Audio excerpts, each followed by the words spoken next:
Dear guys, आज हम आप लोगों को रूल्स 200 रूल्स ऑफ सेंटेंस में सेकेंड पार्ट पढ़ाएंगे। तो देखिए, रूल नंबर 12। अब रूल नंबर 12 क्या है? देखिए, कुछ वर्ब होती जिनके बाद प्रीपोजिशन ऐड का यूज किया जाता है।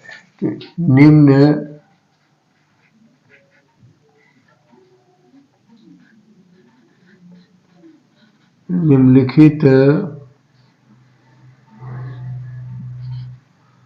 वर्ब के बाद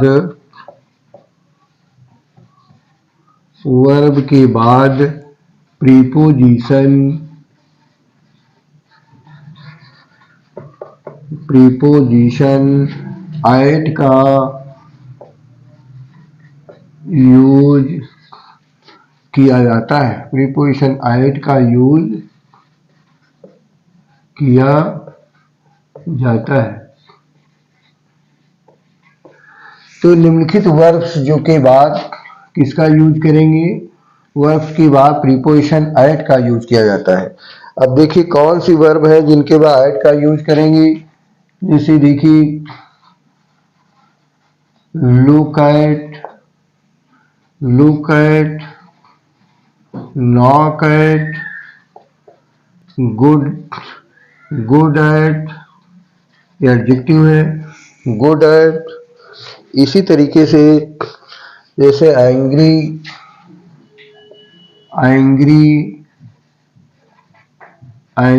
एट, और आगे कोई वस्तु होनी चाहिए, समथिंग, किसी चीज पर नाराजगी। Angry at, arrive eight,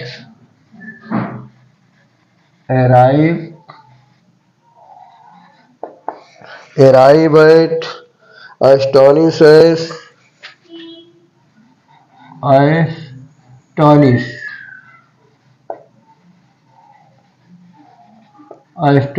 eight, surprise at, आश्चर्यचकित करना, surprise at, smile at, slow at, smile at और स्लो एट। तो देखिए, इसमें कुछ वर्ब है और कुछ एडजेक्टिव है जिनके बाद फिक्स प्रीपोजिशन एट का यूज किया जाता है। लुक एट, नॉक एट, खटखटाना, गुड एट, निपुण होना, एंग्री एट, किसी चीज पर नाराज होना, अराइव एट, कहीं पहुंचना किसी प्लेस पर, एस्टोनिश एट, किसी चीज पर आश्चर्यचकित होना, सरप्राइज एट, स्माइल एट, मुस्कुराना, स्लो एट। तो ये कुछ वर्ब है और एडजेक्टिव जिनके बाद फिक्स प्रीपोजिशन एट का यूज किया जाता है। फॉर एग्जाम्पल, देखिए, कोई सेंटेंस लिखा है, please knock on the door, please knock on the door, कृपया दरवाजा खटखटाइए, before you enter the house, कृपया घर में प्रवेश करने से पहले दरवाजा खटखटाइए। अब देखिए, इसमें क्या एरर है? नॉक के बाद एट आता है लेकिन यहाँ पर ऑन लिखा है, तो करेक्शन करेंगे, please knock at the door, कृपया दरवाजा खटखटाइए, before you enter the house, घर में प्रवेश करने से पहले दरवाजा खटखटाइए। तो इन वर्ब और एडजेक्टिव को याद रखेंगे जिनके बाद फिक्स प्रीपोजिशन एट आता है। अब नेक्स्ट रूल है 13th। अब रूल नंबर 13 में देखिए कौन से हैं। जैसे कुछ नाउन देखने में सिमिलर लगते हैं और उनके साथ वर्ब भी सिमिलर आती है। देखिए कौन से, जैसे सीनरी है,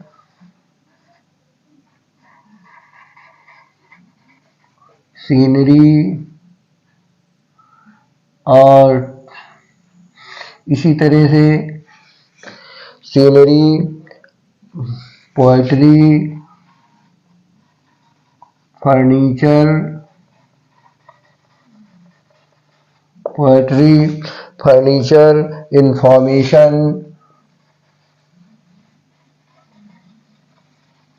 इंफॉर्मेशन, सूचना,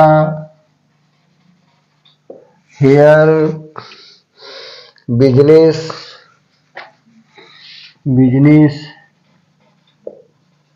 व्यवसाय,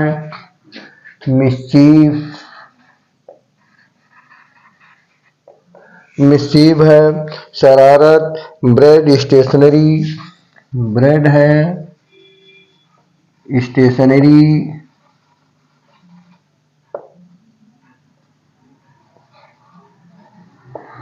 ब्रेड, स्टेशनरी, लगेज, सामान, बैगेज,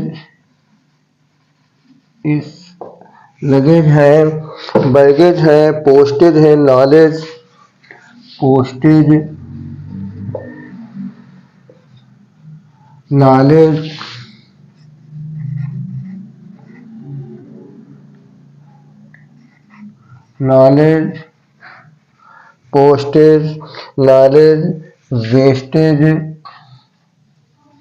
वेस्टेज, ज्वेलरी,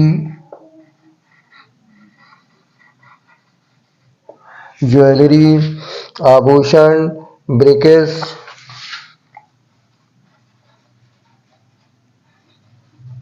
इक्विपमेंट, साज सामग्री,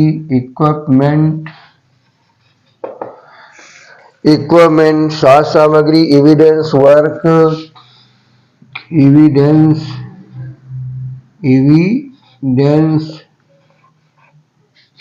प्रमाण,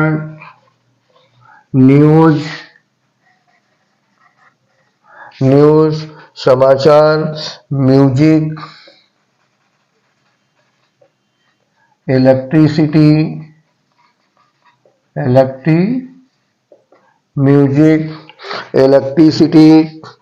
इसी तरह से कन्फेक्शनरी, पॉटरी,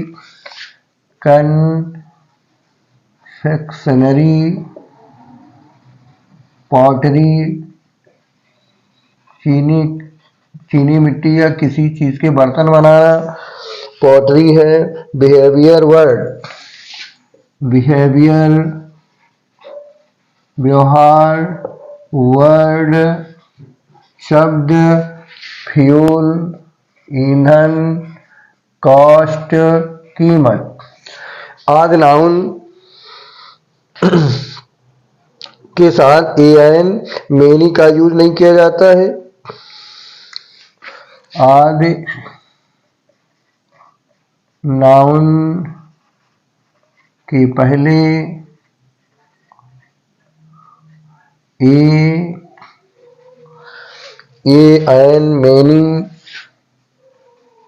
मेनी, फ्यू,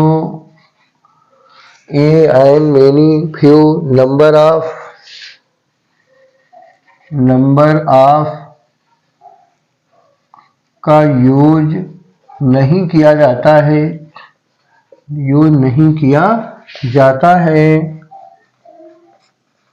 और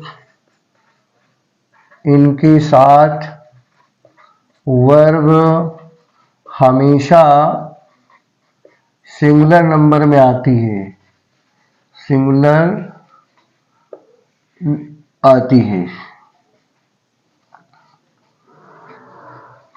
देखिए, सीनरी दृश्य, पोएट्री कविता, फर्नीचर इंफॉर्मेशन सूचना, हेयर बाल, बिजनेस व्यवसाय, मिस्चीफ शरारत, ब्रेड, स्टेशनरी, इसमें पढ़ने लिखने की सामग्री, लगेज है, सामान, बैगेज भी सामान है, पोस्टेज है, नॉलेज ज्ञान है, वेस्टेज रद्दी, ज्वेलरी आभूषण, ब्रेकेज तोड़ फोड़, इक्विपमेंट साज सामग्री, एविडेंस प्रमाण, न्यूज समाचार, म्यूजिक संगीत, इलेक्ट्रिसिटी विद्युत, कन्फेक्शनिंग वही हलवाई का कन्फेक्शनरी का काम, पॉटरी बर्तन बनाने का, बिहेवियर व्यवहार, वर्ड फ्यूल ईंधन, कार्ड आदि नाउन के पहले एन फ्यूल नंबर का यूज नहीं करेंगे और इनके साथ जो है हमेशा वर्ब सिंगुलर आती है।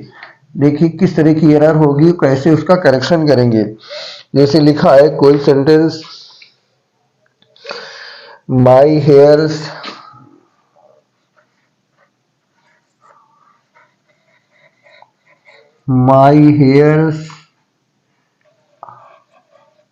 माई हेयर्स आर ब्लैक, मेरे हेयर ब्लैक हैं। तो देखिए हेयर्स नहीं होगा, इसका करेक्शन हो जाएगा, माई हेयर हो जाएगा और वर्ब आर नहीं होगी, इज हो जाएगी।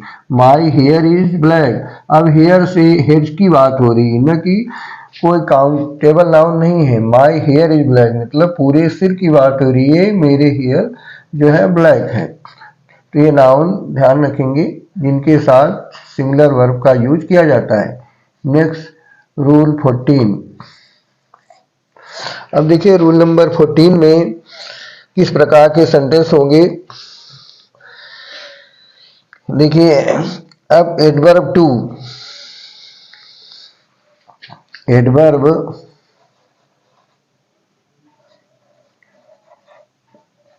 टू का यूज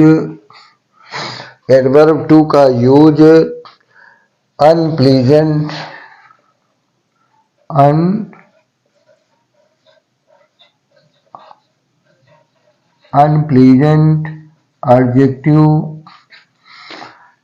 एडजेक्टिव के साथ किया जाता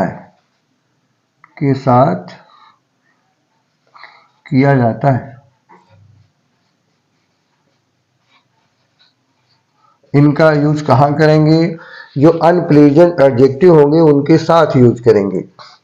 और यदि मीनिंग पॉजिटिव होगा, वेरी का यूज प्लीजेंट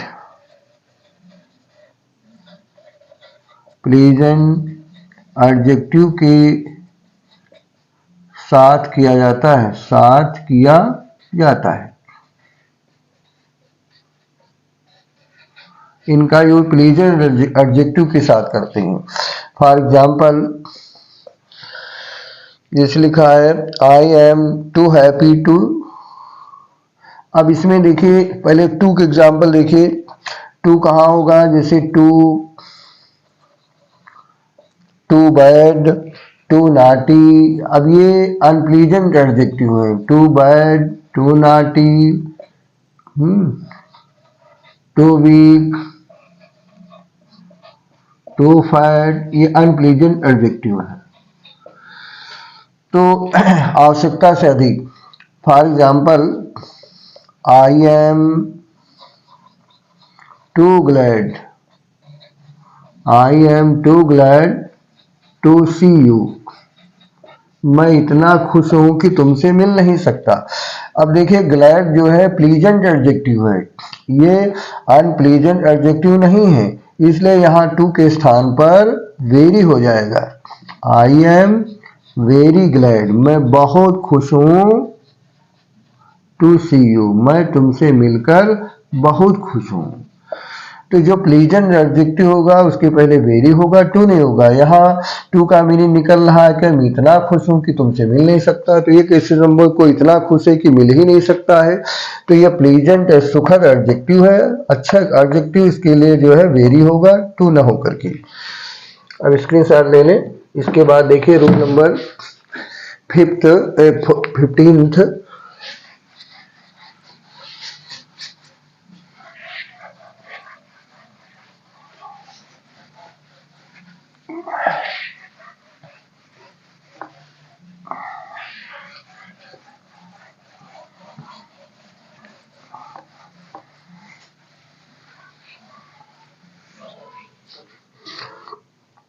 अब देखिए रूल नंबर 15।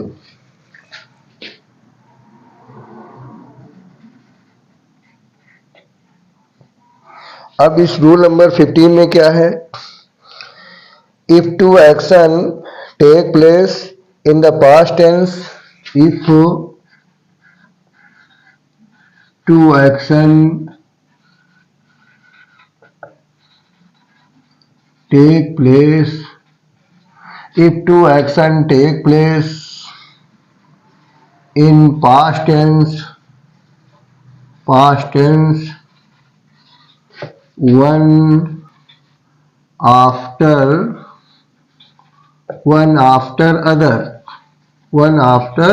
other, ये दो एक्शन पास्ट में एक के बाद दूसरा होता है, तो क्या करेंगे, जो फर्स्ट एक्शन होगा, first action will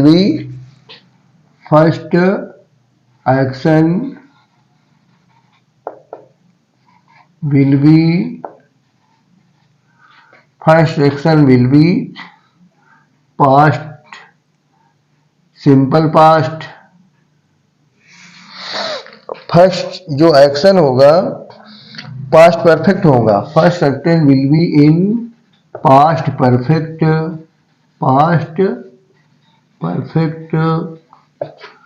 and second action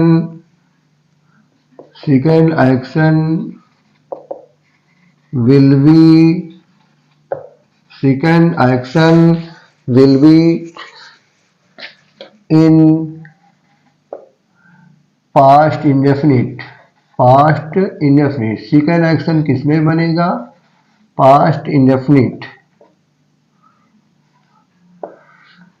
it means ये टू सेंटेंस है और इनमें बिफोर से कंबाइन है, तो बिफोर से पहले वाला सेंटेंस बनाया जाता है किसमें, पास्ट परफेक्ट में, और जो बिफोर के बाद सेंटेंस होगा वो पास्ट इंडेफिनिट में बनता है, पास्ट इंडेफिनिट टेंस।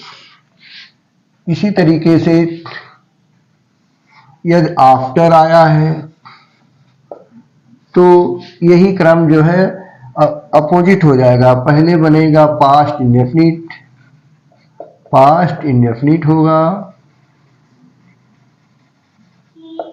इसके बाद सेकेंड सेंटेंस पास्ट परफेक्ट में बनाया जाएगा, पास्ट परफेक्ट में। अब देखिए थर्ड पैटर्न क्या हो सकता है,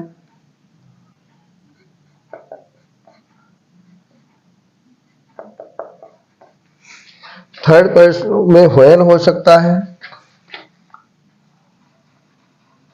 व्हेन से जो सेंटेंस बिगिन होगा वो बनाया जाएगा पास्ट डेफिनिट में, और सेकेंड सेंटेंस पास्ट परफेक्ट में, पास्ट परफेक्ट। अब देखिए इसमें किस प्रकार की एरर आएगी, जैसे कोई सेंटेंस लिखा है, The man disappeared after he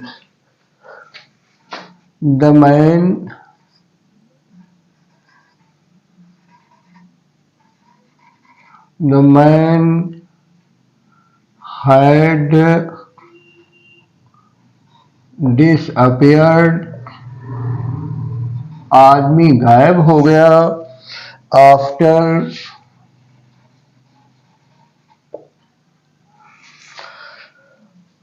the man disappeared after he committed a murder,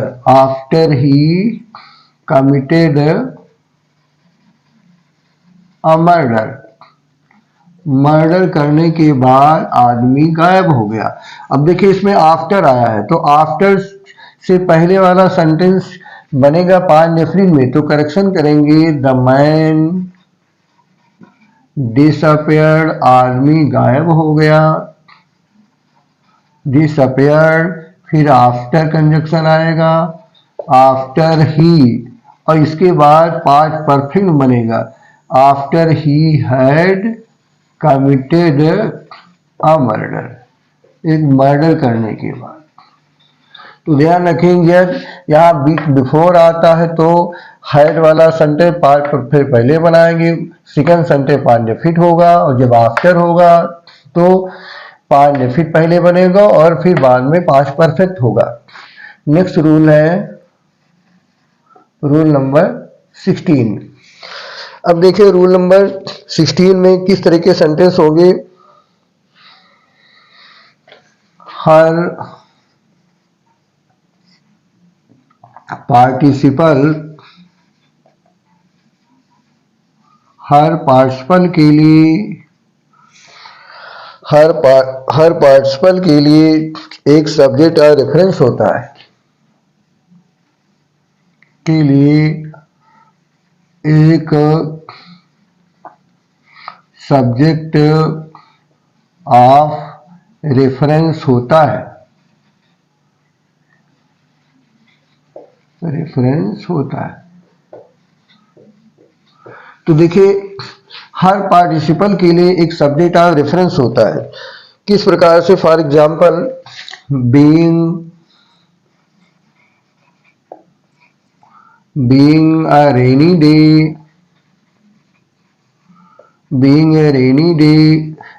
day होने के कारण we did not go out, हम बाहर नहीं गए। We did not go out, और हम लोग बाहर नहीं गए। रेनी डे होने के कारण हम लोग बाहर नहीं गए। अब देखिए इसमें टू पार्टिसिपल हैं, नहीं इसमें ये फर्स्ट पार्टिसिपल है बीइंग है, और सेकेंड सेंटेंस का सब्जेक्ट वी लिखा हुआ है। यदि हम सेकेंड सेंटेंस का सब्जेक्ट यहाँ पर हम लिखें तो देखिए सेंटेंस आर्ट लगेगा।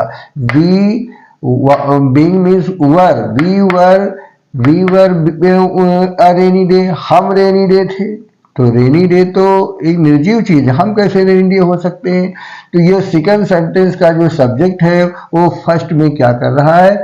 अनरिलेटेड, मैच नहीं कर रहा है। इसका मतलब इस पार्टिसिपल का कोई सब्जेक्ट दूसरा होगा।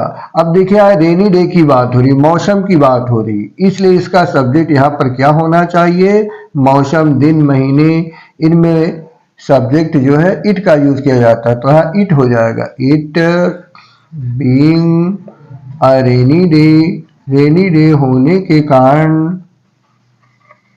कॉमा वी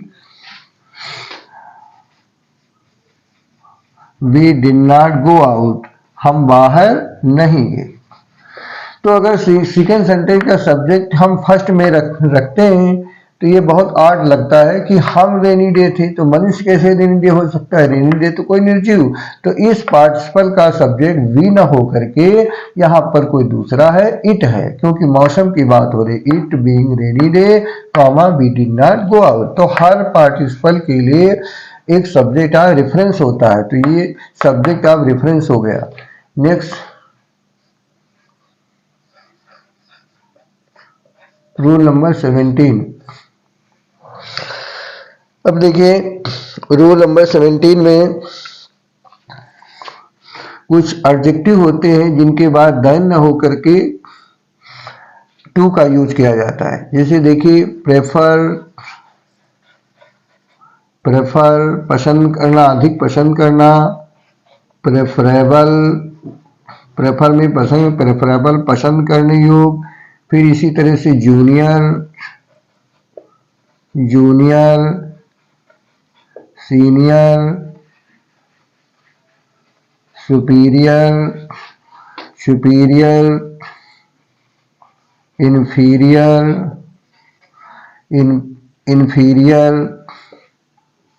फिर प्रायर, पोस्टेरियर, प्रामी पहले, पोस्टेरियर मीन्स बाद में। इसी तरीके से जैसे एक्सटीरियर, बाहरी,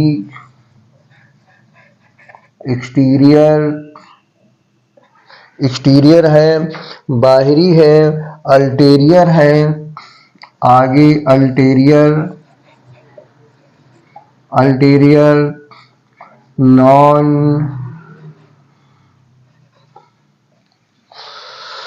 फिर नॉन है, मैरी,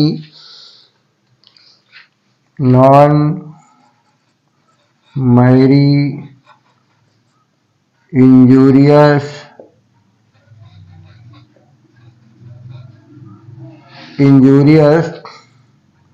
आदि एडजेक्टिव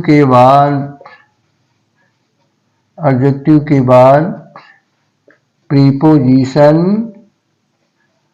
टू का यूज किया जाता है। टू का यूज किया जाता है। प्रीपोजिशन टू का यूज किया जाता है। किस प्रकार से? फॉर एग्जाम्पल, जैसे कोई सेंटेंस लिखा हुआ है, death is preferable than dishonour. Death is preferable than dishonour. मृत्यु अपमान से अधिक पसंद करने योग्य है। तो इन एडजेक्टिव के बाद जितने भी लिखे, इनके बाद देन ना करके प्रीपोजिशन टू का यूज करेंगे। किस प्रकार से? देखिए, जहां देन आया है वहां पर टू लिखा जाएगा, तो करेक्शन होगा डेथ इज प्रेफरेबल, मृत्यु पसंद करने योग्य है, टू डिसऑनर, अपमान के पीछा मृत्यु पसंद करने योग्य है। तो रूल नंबर 17 हो गया। नेक्स्ट है रूल 18। अब देखिए रूल 18 में क्या है?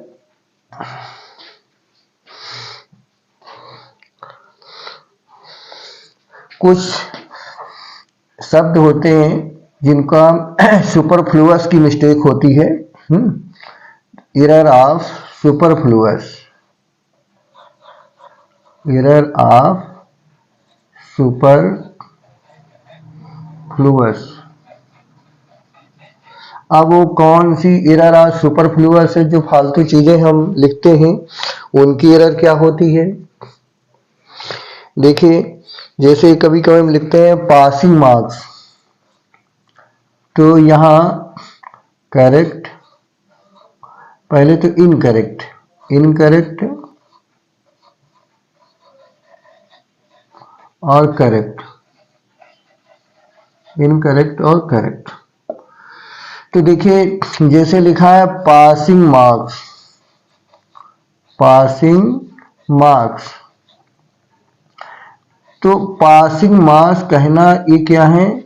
ये रॉन्ग है। पासिंग मार्क्स नहीं कहा जाता है, इसको कहा जाता है पास मार्क्स कहा जाता है। जो हम डेली लाइफ में देते हैं, अक्सर लोग बोलते हैं पासिंग मार्क्स, पासिंग मार्क्स नहीं होता, पास मार्क्स होता है। ये करेक्ट है।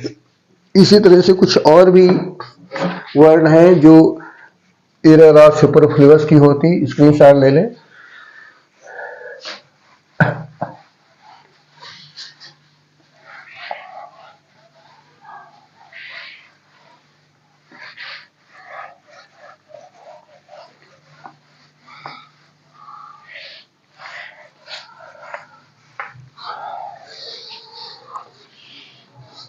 देखिए, इसी प्रकार से क्या हम कहते हैं इंग्लिश टीचर, इंग्लिश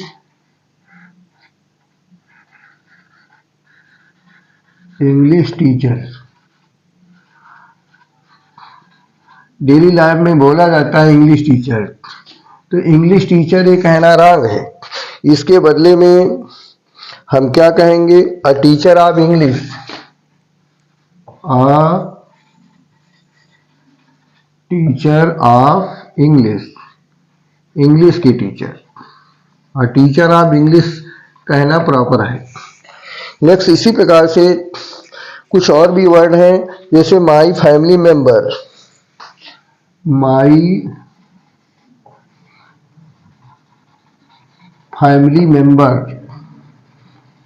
पूछा गया कौन है, तो अक्सर लोग कह देते हैं ये हमारे फैमिली मेंबर हैं। तो फैमिली मेंबर, तो हम क्या कहेंगे? A member of family, a member of family. मेरे परिवार, मेंबर ऑफ फैमिली, मेरे परिवार का सदस्य कोई है, तो अब मेंबर ऑफ फैमिली होगा। नेक्स्ट वर्ड है, कभी कभी हम बोलते all my family members, all my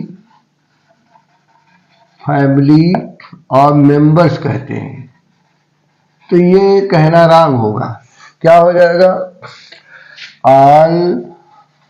all the members, all the members of my family, of my family.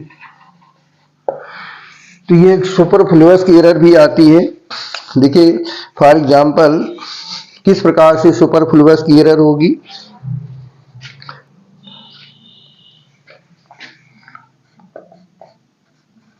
He could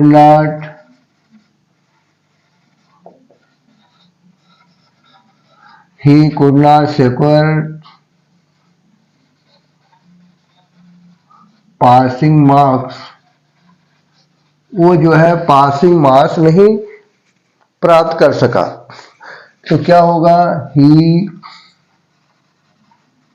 he could not secure, वो नहीं पा सका पासिंग मार्क्स के स्थान पर उसके बदले में हम क्या लिखेंगे? पास मार्क्स, उसे पास मार्क्स नहीं मिले। अब देखिए नेक्स्ट रूल है,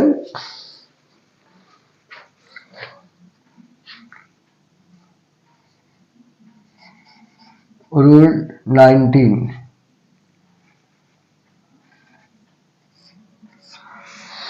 अब देखिए रूल नंबर 19 में कुछ कंडीशनल सेंटेंस होते हैं, उनकी एरर क्या आती है।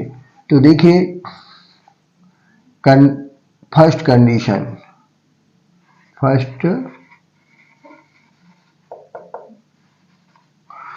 First condition possible to fulfil, possible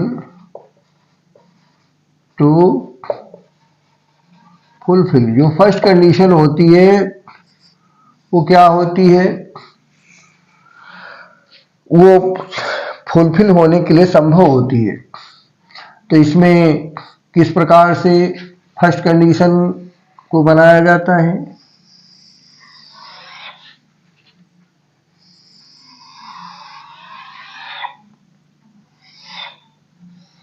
देखिए कंडीशन के लिए कंजक्शन इफ का यूज करेंगे, इफ प्लस, अब इसमें सिंपल प्रेजेंट, इफ वाला सेंटेंस सिंपल प्रेजेंट में बनाया जाता है, सिंपल प्रेजेंट में होगा,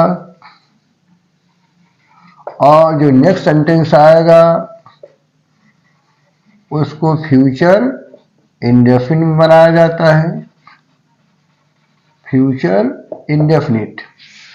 या हम कोई मॉडल का भी यूज कर सकते हैं, इसमें किसी मॉडल का भी यूज किया जा सकता है।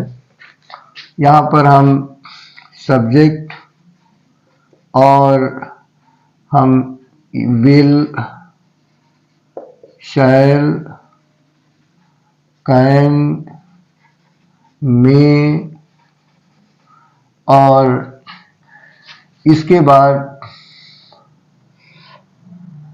कोई वर्ब की फर्स्ट फॉर्म और ऑब्जेक्ट।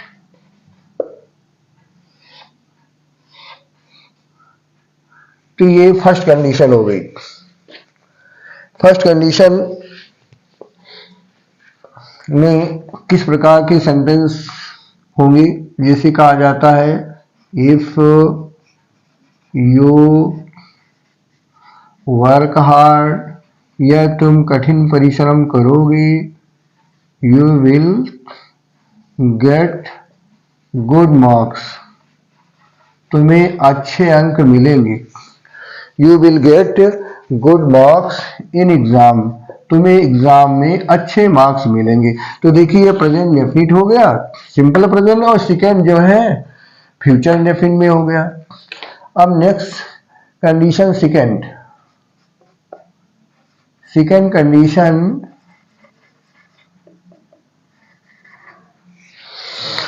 जो सेकेंड कंडीशन होगी in theory possible to fulfil. In theory सैद्धांतिक रूप से, इन थ्योरी ये भी पॉसिबल है, पॉसिबल टू फुलफिल, ये भी फुलफिल होने में थोड़ा पॉसिबल लगेगी। तो इसमें किस प्रकार के सेंटेंस होंगे?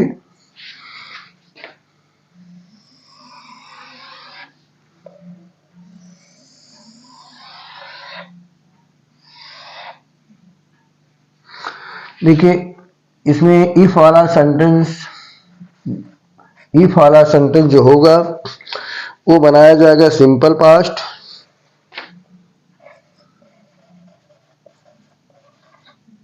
सिंपल पास्ट में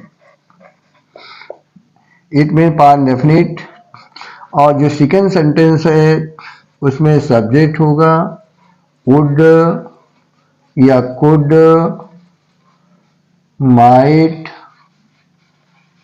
माइट लिख सकते हैं, और इसके बाद शुड, फिर वर्ब की फर्स्ट फॉर्म, और इसके बाद ऑब्जेक्ट होगा, ऑब्जेक्ट आएगा। देखिए किस प्रकार से इसमें सेंटेंस होंगे। If you came to me, या तुम मेरे पास आते तो आई वुड हेल्प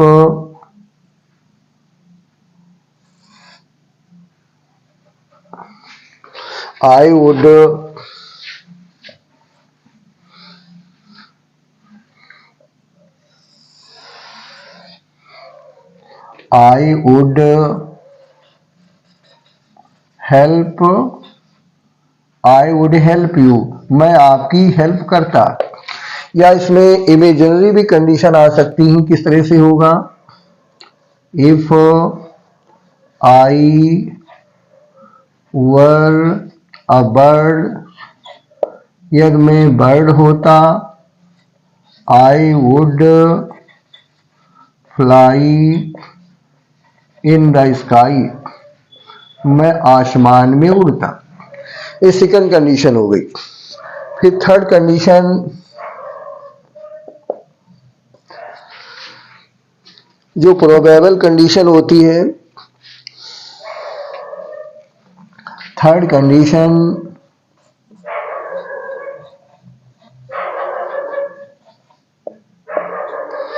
जो थर्ड कंडीशन है not possible, third condition not possible to fulfil. ये जो थर्ड कंडीशन होगी ये संभव नहीं होती है पूरा होने में। देखिए किस प्रकार इसमें सेंटेंस होते हैं। इफ प्लस पास्ट परफेक्ट में बनाया जाता है सेंटेंस, पास्ट परफेक्ट में। सेकंड सेंटेंस सब्जेक्ट, फिर इसमें would, could, might, would, could, might, और इसके बाद हैव, फिर वर्ब की थर्ड फॉर्म, बाद में ऑब्जेक्ट होगा। For example, if you worked, if you had worked hard, अगर तुमने कठिन परिश्रम किया होता तो you would have passed in exam, तो तुम एग्जाम में पास हो गए होते। तो इस प्रकार से थर्ड कंडीशन होगी। अब इसमें एरर किस तरह से होगी? एरर के लिए देखिए किस प्रकार की एरर होती है। इफ कोई सेंटेंस इस तरह से होगा, if he will come, if he will come, यदि वो आएगा, if he will come, I shall teach him, मैं उसे पढ़ाऊंगा, आई शैल टीच हिम, मैं उसे पढ़ाऊंगा। अब इसमें देखिए सेंटेंस में एरर है। क्या एरर है? अब इफ वाला सेंटेंस, ये कंडीशन नंबर कौन सी है? कंडीशन नंबर फर्स्ट है। ये कंडीशन फर्स्ट है। और तो यहां पर सेंटेंस किस तरह से करेक्शन होगा? इफ ही, ये प्रेजेंट डेफिनिट होना चाहिए, तो इफ ही कम्स, यदि वो आएगा, आई शैल टीच हिम, मैं उसे पढ़ाऊंगा। तो इस प्रकार से सेंटेंस करेक्ट हो जाएगा। इफ वाला सेंटेंस प्रेजेंट डेफिनिट हो जाएगा और सेकंड सेंटेंस फ्यूचर डेफिनिट हो जाएगा। तो देखिए ये कंडीशन की एरर आती है तो 3 टाइप की कंडीशन है। एक जो है रियल कंडीशन, एक रियल है, ये फर्स्ट इरियल कंडीशन कहलाती है, सेकंड अनरियल कंडीशन है, और ये थर्ड जो है प्रोबेबल कंडीशन है। तो आज हमने आप लोगों को 19 रूल तक पढ़ाए हैं। नेक्स्ट में हम अगले 19 के आगे पढ़ाएंगे पार्ट नंबर 3 में। डियर गाइस, यदि आप लोगों को मेरा वीडियो ये अच्छा लगा हो तो इसे लाइक करें, शेयर करें और सब्सक्राइब करना न भूलें। Thank you.